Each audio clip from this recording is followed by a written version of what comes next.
My guest is the last living link to the greatest revival to ever hit America.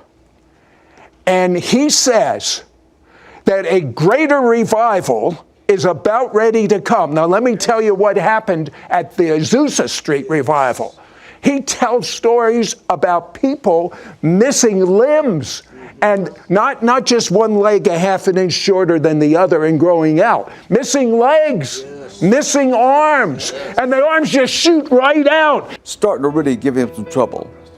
And Seymour said, well, y'all need to take the artificial arm off. And he looked at the audience and said, y'all want to have some fun like we did about a year ago when the man's leg grew out?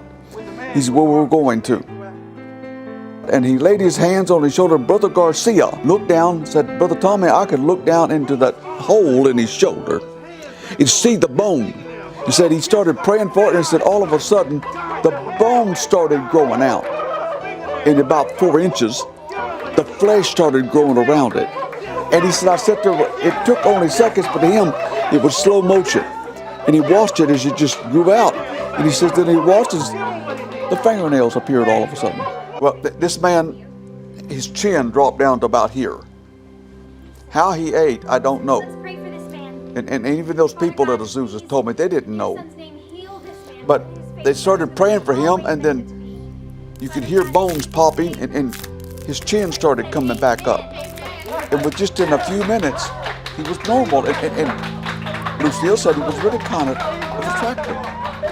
About the woman who had her ear off. She had caught her husband with another woman, and the other woman and the wife got into a fight.